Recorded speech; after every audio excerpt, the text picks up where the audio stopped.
Hello students, let's see this question. The question says which carbocation is most stabilized among the following? ये चार carbocation दे रखे हैं, कौन सा कार्बोकेटाइन सबसे ज्यादा स्टेबलाइज्ड है आपको ये बताना है, ठीक है। कार्बोकेटाइन क्या होती है? एक इलेक्ट्रॉन डेफिशिएंट स्पीशी होती है, मतलब कार्बन के ऊपर पॉजिटिव चार्ज होता है। तो इस कार्बन को जो भी कोई इलेक्ट्रॉन डेंसिटी दे सकता है वो क्या करेगा, इसको स्टेबलाइज कर देगा। अब देखो, ये हमारे पास दो रिंग्स हैं, दो रिंग्स कैसी हैं? फ्यूज्ड है, ठीक है। सो आप फर्स्ट ऑप्शन में अंदर क्या देखोगे कि यहाँ पर क्या होगा, डिलोकलाइजेशन होगा पाई इलेक्ट्रॉन का। ये पाई इलेक्ट्रॉन क्लाउड इसमें मूव करेंगे, ये पाई इलेक्ट्रॉन एडजेसेंट है, एडजेसेंट मतलब कॉन्जुगेटेड है, तो ये इसमें मूव करेंगे और ये पाई इलेक्ट्रॉन इस तरीके से यहाँ मूव करेंगे। तो यहाँ क्या हो रहा है, कंप्लीट डिलोकलाइजेशन हो रहा है। कितने? 3 पाई इलेक्ट्रॉन का, मतलब complete delocalisation in the sense मैं कहना चाहती हूँ कि कार्बोकेटायन को स्टेबल करने के लिए, ठीक है। अब सेकंड में देखो, सेकंड में आपका दो रिंग्स फ्यूज्ड आपको दिख रही हैं, एक बड़ी रिंग है और एक छोटी रिंग है। तो और बड़ी रिंग के अंदर आपको 6 पाई इलेक्ट्रॉन्स दिख रहे हैं, यानी कि each carbon atom of the big ring is sp2 hybridized, planar है, 6 पाई इलेक्ट्रॉन्स है, यानी कि 4n+2 pi electron rule follow कर रहा है, हक्कल्स रूल फॉलो कर रहा है। n की वैल्यू 1 कंसिडर कर लिया जाए तो, यानी कि आपका जो सेकेंड ऑप्शन की जो बिगर रिंग है वो एरोमेटिक है। क्या है? एरोमेटिक है।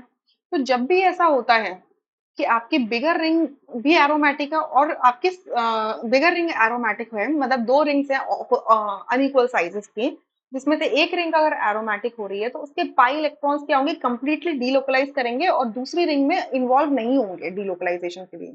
इस इफेक्ट को कहते हैं एनिलेशन इफेक्ट, ठीक है, एनिलेशन इफेक्ट। सो एनिलेशन इफेक्ट की वजह से आपका ये जो पॉजिटिव चार्ज है, ये बाकी के जो पाई इलेक्ट्रॉन है ये अपना अलग रहेंगे, ये अपना अलग रहेंगे, यानी कि सिर्फ ये ही पाई इलेक्ट्रॉन डेंसिटी क्या होगी, इस पॉजिटिव चार्ज को डीलोकलाइज करेगी। तो यहाँ पर आप क्या देख रहे हो, सिर्फ एक पाई बॉन्ड ही क्या कर रहा है, इस पॉजिटिव चार्ज को डीलोकलाइज कर रहा है, ठीक है।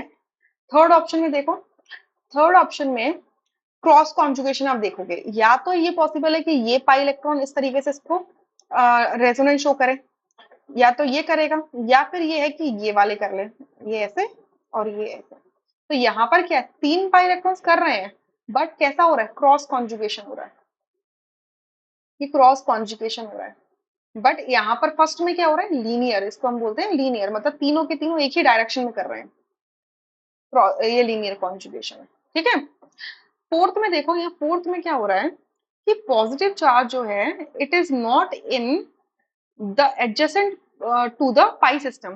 देखो यहाँ पर क्या, सिंगल बॉन्ड है, ये भी सिंगल बॉन्ड है और फिर सिंगल बॉन्ड है, यहाँ पे भी सिंगल बॉन्ड, मतलब पाई इलेक्ट्रॉन क्लाउड सेपरेटेड है किससे, कार्बोकेटायन से, यानी कि यहाँ पे तो रेजोनेंस ही नहीं हो सकता।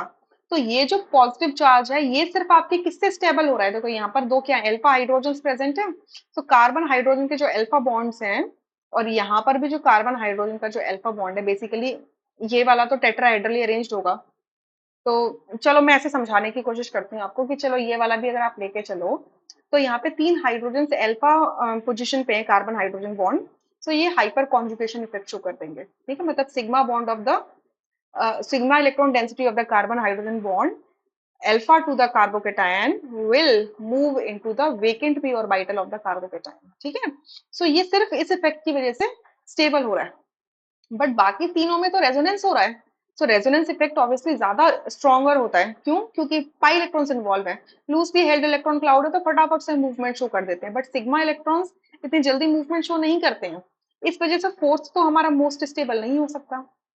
अब देखो आपका जो सेकंड है उसके अंदर सिर्फ पाई एक ही पाई बॉन्ड इन्वॉल्व हो रहा है, तो सेकंड भी नहीं इन्वॉल्व हो सकता। फर्स्ट और थर्ड के अंदर 3 पाई इलेक्ट्रॉन्स इन्वॉल्व हो रहे हैं, बट थर्ड में क्रॉस कॉन्जुगेशन हो रहा है, ठीक है। थर्ड में क्या हो रहा है, क्रॉस कॉन्जुगेशन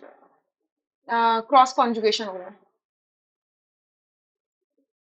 क्लियर। थर्ड में हो रहा है हमारा क्रॉस कॉन्जुगेशन, तो क्रॉस कॉन्जुगेशन में एक बार में तो सिर्फ या तो एक हो रहा है या फिर दो हो रहे हैं, बट लीनियर कॉन्जुगेशन में 3 पाई सिस्टम्स इन्वॉल्व है, प्लस यहाँ पे तीनों के तीनों एक साथ कर रहे हैं, यानी कि फर्स्ट वाला सबसे स्टेबल होगा, रेस्ट वाले सबसे ज्यादा स्टेबल नहीं होंगे, यानी कि first option is going to be the correct answer, rest are incorrect. I hope you understood, thank you.